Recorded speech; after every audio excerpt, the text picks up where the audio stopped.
नमस्कार दोस्तों, आप सभी साथियों का इस ऑनलाइन डिजिटल प्लेटफॉर्म पर स्वागत है। और आज की सीरीज में अपना एक इम्पोर्टेंट टॉपिक जो कि कल ही के दिन में ये चर्चा में रहा था, जो कि इसके बारे में हम एक ही वीडियो के अंदर पूरा का पूरा कंप्लीट कर लेते हैं। जितने भी उपराष्ट्रपति से संबंधित जितने भी अनुच्छेद है वो इस क्लास के अंदर हम पूरा समेटने की कोशिश करेंगे। और उम्मीद करता हूं कि आप सब बढ़िया होंगे। और इसी के साथ आपका टाइम ज्यादा खराब न करते हुए इस लेक्चर को आगे बढ़ाते हैं। मैं आपको भरोसा दिलाना चाहता हूं कि इस लेक्चर के बाद आप उपराष्ट्रपति से जितने भी संबंधित अनुच्छेद है वो कभी भूल नहीं पाएंगे। और भारत में कोई भी ऐसा एग्जाम नहीं होगा जहां से इस टॉपिक से सवाल न आए, चाहे एसएससी देख लीजिएगा, चाहे यूपीएससी देख लीजिएगा, आरएएस से लगाकर पटवारी, पुलिस, हर एग्जाम में इस टॉपिक से क्वेश्चन आते हैं। इसलिए हमारा यह मुद्दा इतना इंपॉर्टेंट नहीं है जितना तो कि इतने उपराष्ट्रपति से संबंधित जितने भी अनुच्छेद है उसको एक ही क्लास के अंदर याद भी कर लेते हैं। और ये तो इंपॉर्टेंट है, ये न्यूज कल ही के दिन उपराष्ट्रपति जगदीश धनखड़ जी ने इस्तीफा दे दिया है। तो वो भी हमारे लिए बहुत ही चर्चा का विषय रहा है कि उन्होंने किस कारण, क्या वो कारण रहा है जिसके कारण उन्होंने इस्तीफा दिया है। उसके अलावा देखिए भारतीय संविधान के अंदर क्या व्यवस्था है, जो एक उपराष्ट्रपति द्वारा इस्तीफा दिया जाता है वो किसको दिया जाता है, क्यों दिया जाता है और किन कारणों की वजह से इन्होंने ये इस्तीफा दिया है। और इसका पूरा डिटेल से हम जानकारी लेने वाले हैं, जो संविधान के अंदर क्या क्या चीजें दे रखी है और इससे संबंधित जितने भी अनुच्छेद हैं वो सारे इस लेक्चर के अंदर हम देखने वाले हैं। इसलिए आप धैर्य बनाए रखें और हमारे सहयोग के साथ सहयोग बनाए रखें और ये क्लास आप देखें, समझें और लास्ट तक बने रहिए। और लास्ट में आप जरूर बताइएगा कि ये क्लास आपको कैसी लगी।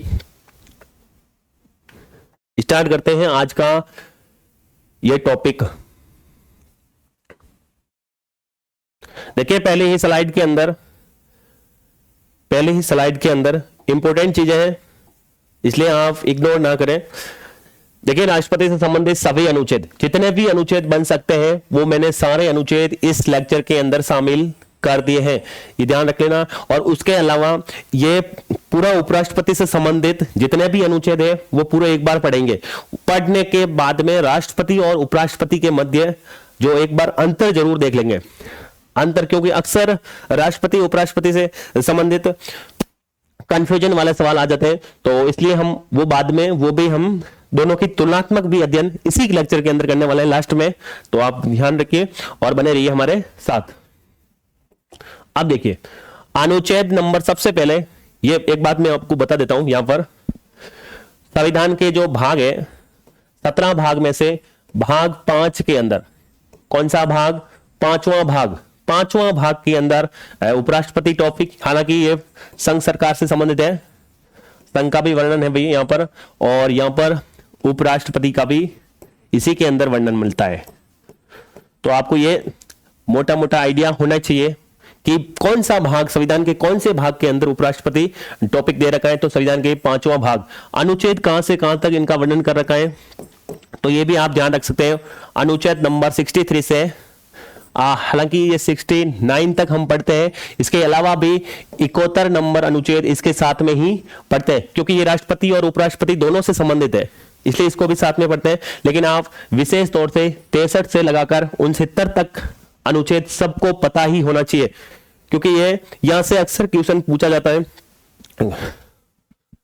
आप देखिए यहां से हम स्टार्ट करते हैं।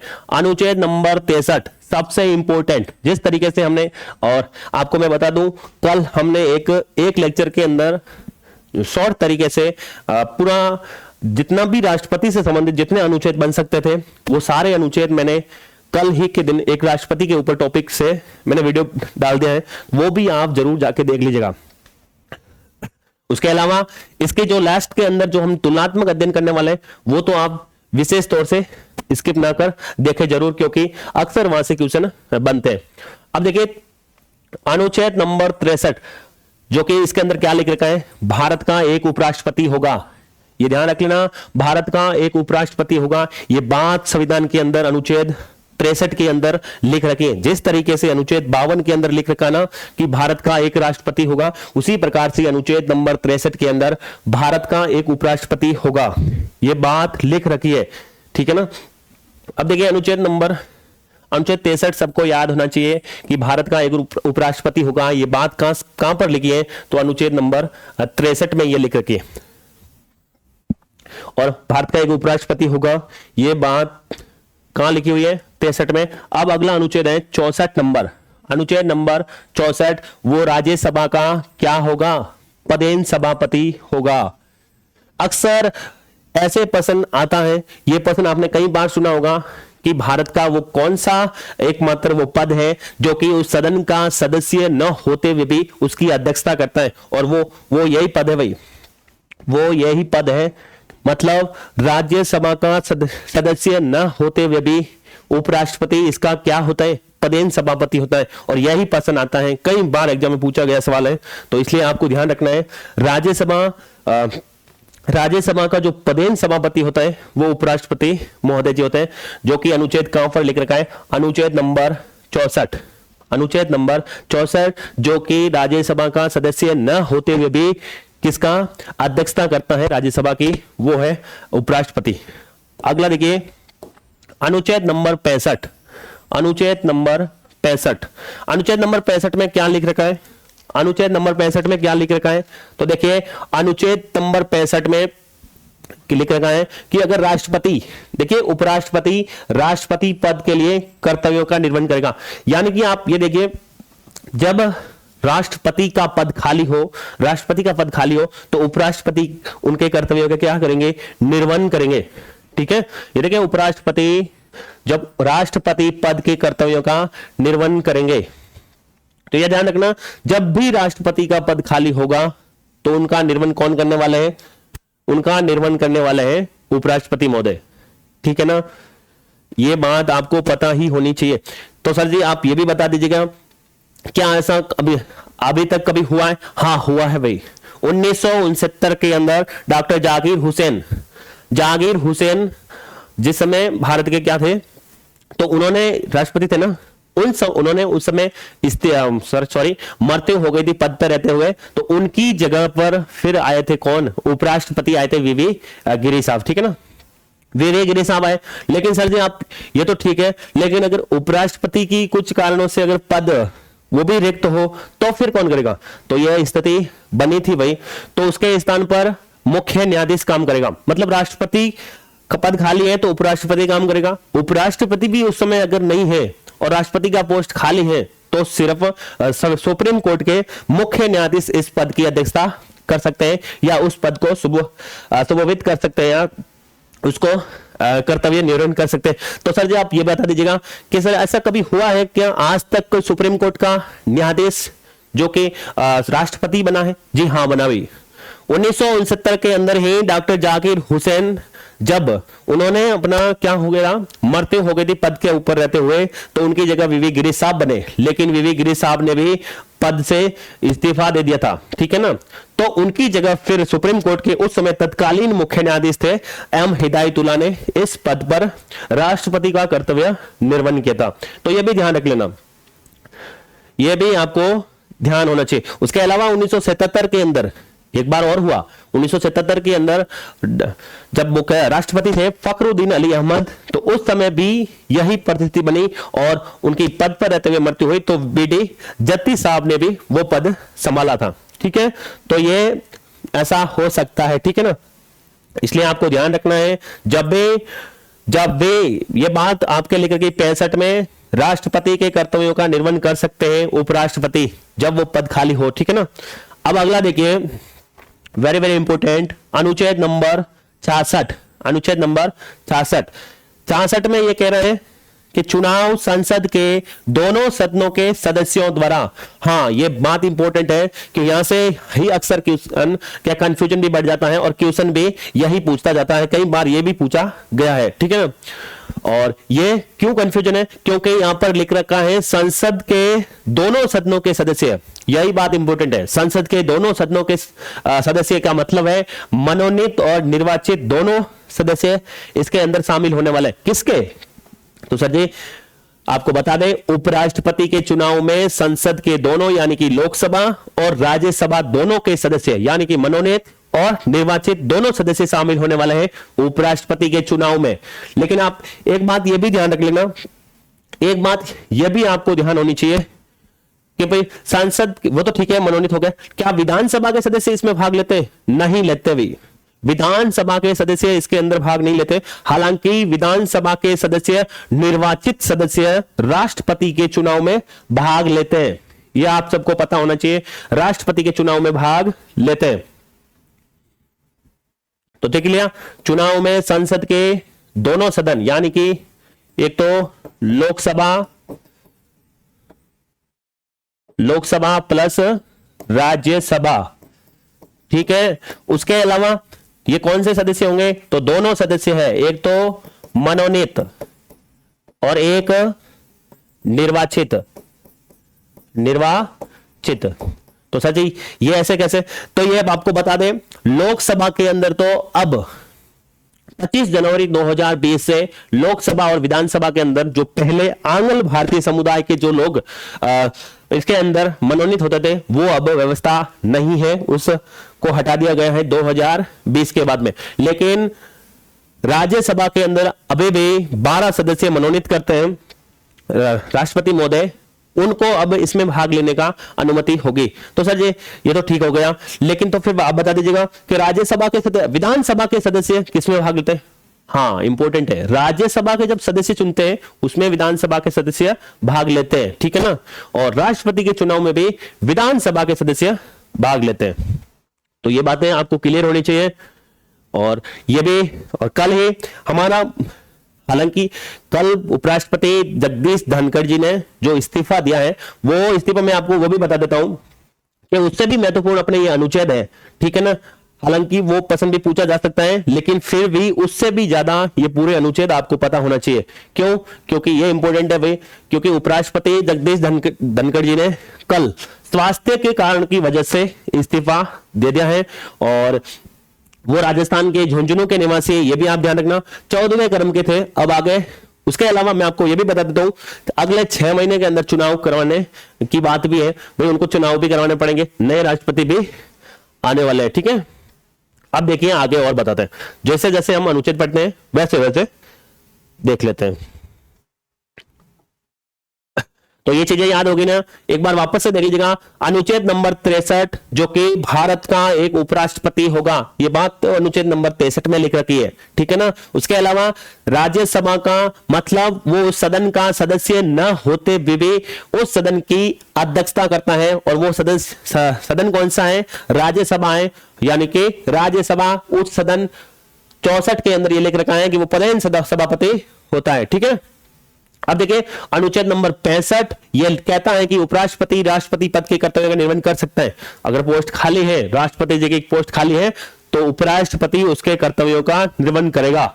लेकिन यह भी ध्यान रख लेना, जब वो उपराष्ट्रपति के रूप में काम करेगा तो वो उपराष्ट्रपति से राष्ट्रपति के रूप में काम करेगा, तो राष्ट्रपति के रूप में उपराष्ट्रपति महोदय को शपथ भी लेनी होगी, ठीक है। यह भी आप ध्यान रखना। और चुनाव के समय जब चुनाव होता है अनुच्छेद 66 के तहत, इसके अंदर चुनाव में भाग लेने वाले दोनों सदनों के निर्वाचित और मनोनीत, मैं बार बार बोल रहा हूं भाई, मनोनीत भी है निर्वाचित भी है, ठीक है ना। क्योंकि मनोनीत और निर्वाचित यहां पर दोनों है, लेकिन राष्ट्रपति के चुनाव में सिर्फ निर्वाचित है।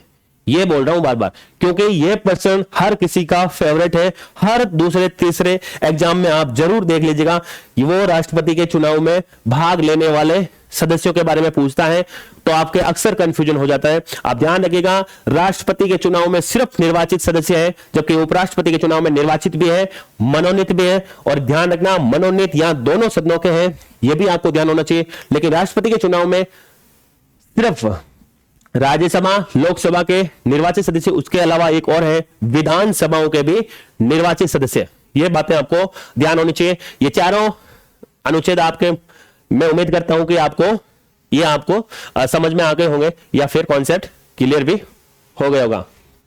चलते हैं अगले स्लाइड पर। इंपॉर्टेंट है, देख लीजिएगा, 1 मिनट।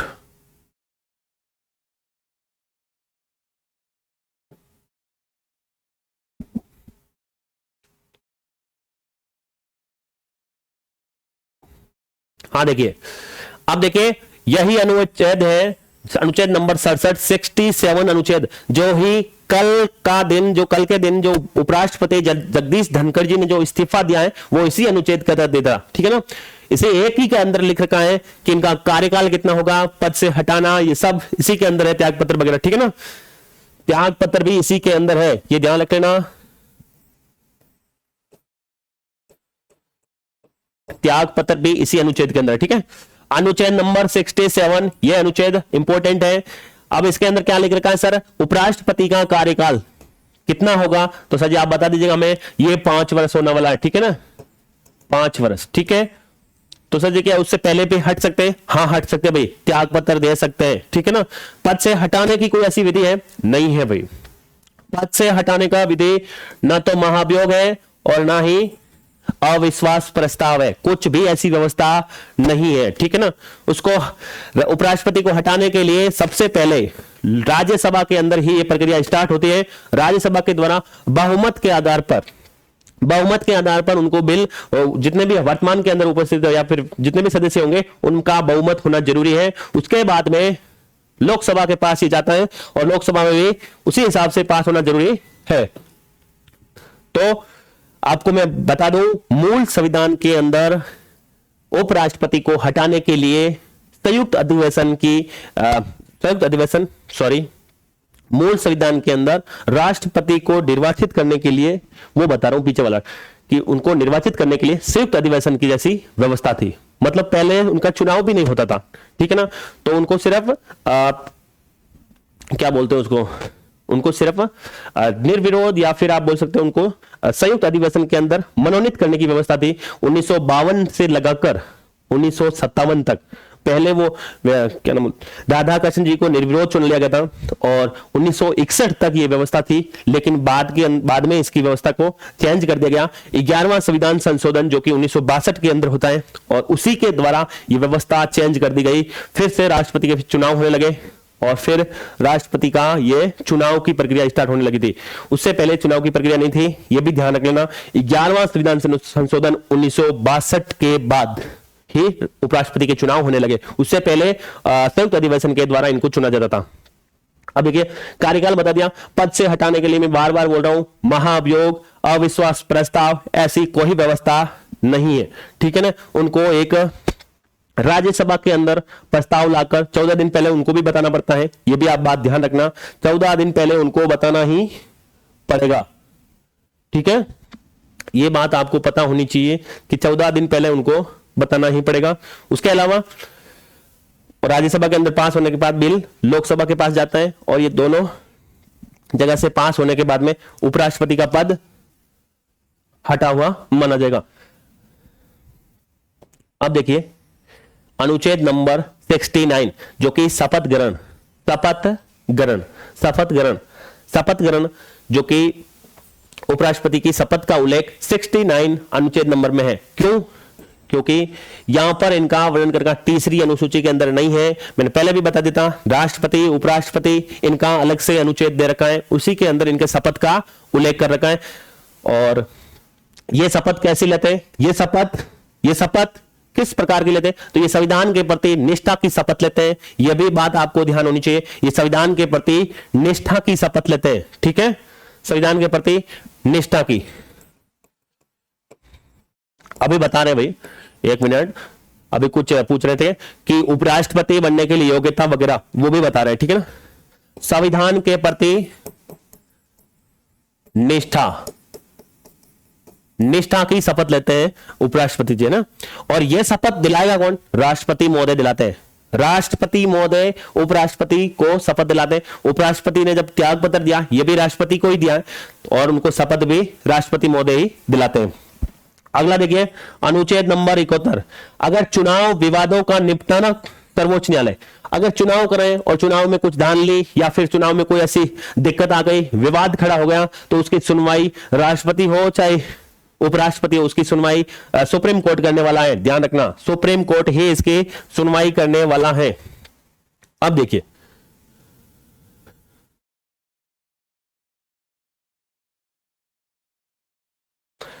अब देखिए चुनाव सांसद के दोनों सदनों के द्वारा, ये तो ठीक है,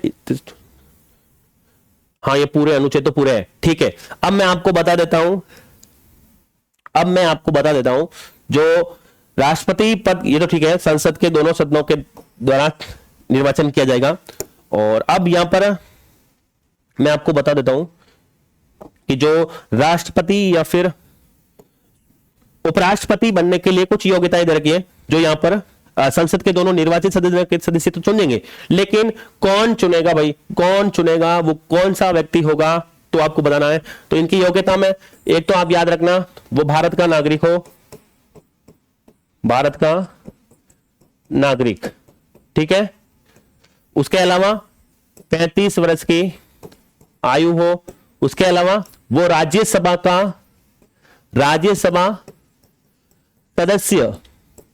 सदस्य बनने की योग्यता रखता हो, ठीक है। और उसके अलावा और क्या थी, लाभ का पद नहीं हो,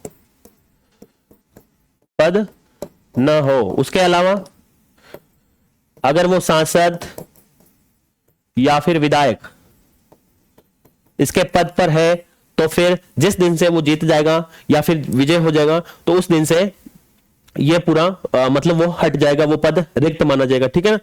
अब मैं आपको पूरा का पूरा एक बार रिवीजन करवा देता हूं, ठीक है। अनुच्छेद तो आपने देख लिए है, ठीक है ना, अनुच्छेद आपने देख लिए। अब मैं आपको पूरा एक बार रिवीजन करवाने की कोशिश करता हूं। देखिए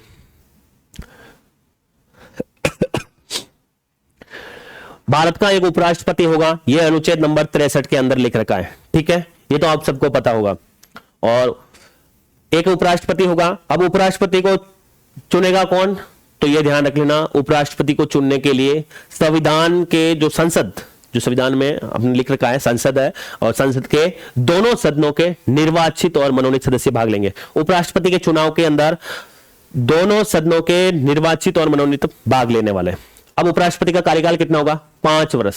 कितना होगा, 5 वर्ष इनका कार्यकाल होने वाला है। उपराष्ट्रपति का चुनाव कितने महीनों में कराना जरूरी है, 6 महीने के अंदर उपराष्ट्रपति का चुनाव करवाना जरूरी है, अगर उपराष्ट्रपति का पद खाली होता तो। अभी आगे 6 महीने के अंदर चुनाव हो जाएंगे, ठीक है। उपराष्ट्रपति का वेतन कितना होता है, उपराष्ट्रपति का वेतन 4 लाख है भाई, राष्ट्रपति का 5 लाख है, यहां पर 4 लाख है। राष्ट्रपति को शपथ कौन दिलाता है, तो वहां पर मुख्य न्यायाधीश दिलाते हैं, लेकिन उपराष्ट्रपति को शपथ कौन दिलाता है, उपराष्ट्रपति को राष्ट्रपति महोदय शपथ दिलाते हैं। उपराष्ट्रपति अपना त्याग पत्र किसे देते हैं, तो राष्ट्रपति महोदय को देते हैं, ठीक है ना। उसके अलावा यहां पर दोनों सदनों के सदस्य। अब देखिए जो राष्ट्रपति और उपराष्ट्रपति दोनों के मध्य कुछ अंतर है। अब आप देख लीजिएगा, राष्ट्रपति का उम्र में 35 वर्ष, उपराष्ट्रपति में भी 35 साल है, लेकिन वो भारत का नागरिक हो, यहां पर भी भारत का नागरिक हो, लेकिन लोकसभा का सदस्य बनने की योग्यता रखता हो, तो ये राष्ट्रपति की योग्यता है, लेकिन राज्यसभा के सदस्य बनने की योग्यता रखता हो, तो ये उपराष्ट्रपति की योग्यता है। ध्यान रखना, यहीं पर कंफ्यूजन है, एक लोकसभा के सदस्य बनने की योग्यता, एक राज्यसभा के सदस्य बनने की योग्यता। राज्यसभा वाला तो उपराष्ट्रपति है, जबकि लोकसभा वाला राष्ट्रपति है। और उसके अलावा लाभ का पद पर ना हो, दोनों जगह है लाभ के पद पर ना हो, ठीक है।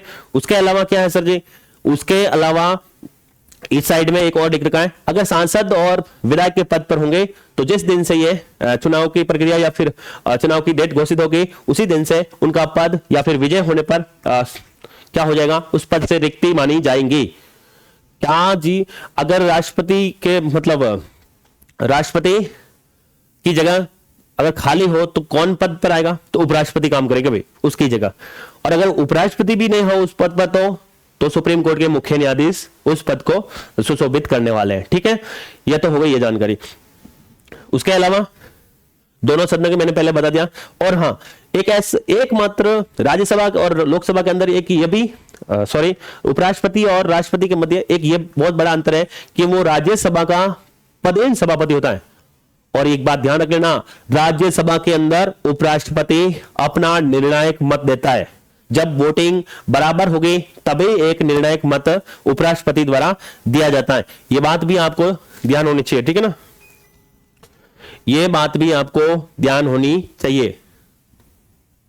अब देखिए ये वाला चीजें तो हमने पढ़ ली। अनुच्छेद 63 भारत का एक उपराष्ट्रपति होगा। अनुच्छेद 64 राज्यसभा का पदेन सभापति होगा। 65 में उपराष्ट्रपति राष्ट्रपति पद के कर्तव्यों का निर्वहन कर सकता है। चुनाव संसद के दोनों सदनों के सदस्य, मैं बार बार बोला, निर्वाचित और मनोनीत। और योग्यता में आपको बता दें 35 वर्ष की आयु होनी चाहिए, भारत का नागरिक होना चाहिए, लाभ के पद पर नहीं होना चाहिए और राज्यसभा का सदस्य बनने की योग्यता होनी चाहिए। ठीक है, और यह है अनुच्छेद नंबर 67 जो कि इनका कार्यकाल 5 वर्ष होगा। 5 वर्ष से अगर पहले अगर इस्तीफा दे देते हैं तो फिर वापस से चुनाव होंगे, अगले 6 महीने में चुनाव होंगे, लेकिन अगले 6 महीने के अंदर जब चुनाव होंगे तो वो वापस से अगर उपराष्ट्रपति बनेंगे, लेकिन वो पूरे 5 साल के लिए बनेंगे, न कि जितनी अवधि बचती है उसके लिए नहीं बनने वाला है, ये ध्यान रखना। शपथ ग्रहण 69 के अंदर ये दे रखा है शपथ ग्रहण। और शपथ कौन दिलाएगा? राष्ट्रपति महोदय शपथ दिलाते हैं और वो संविधान के प्रति निष्ठा की शपथ दिलाते हैं। अगर चुनाव से संबंधित कुछ विवाद होता है तो फिर सुप्रीम कोर्ट इसकी सुनवाई करेगा अनुच्छेद 71 के तहत। ये हमारा टॉपिक कंप्लीट हो गया है। जितने भी अनुच्छेद थे उपराष्ट्रपति से संबंधित मैंने पूरे बताने की कोशिश की है। फिर बार बार बता रहा हूं, आपको सिर्फ मेन पॉइंट आपको यही याद रखना है, राष्ट्रपति के अंदर लोकसभा सदस्य बनने की योग्यता होनी चाहिए और राज्यसभा अगर पद की बनने की योग्यता रखता है तो वो उपराष्ट्रपति बन सकता है। सबसे बड़ा अंतर तो यही है। ठीक है, मूल रूप से भारतीय होना ऐसे कोई योग्यता नहीं है, वो भारत का नागरिक होना चाहिए। ये एक इंपॉर्टेंट पॉइंट है। उसके अलावा तो आप मैंने लगभग सब कुछ बता दिया। 4 लाख इनका वेतन है, भारत की संसदीय निधि से इनका वेतन मिलता है। उसके अलावा राष्ट्रपति इनको शपथ दिलाते हैं। ठीक है, तो मिलते हैं एक अगले नेक्स्ट वीडियो के अंदर। तब तक धन्यवाद आपका।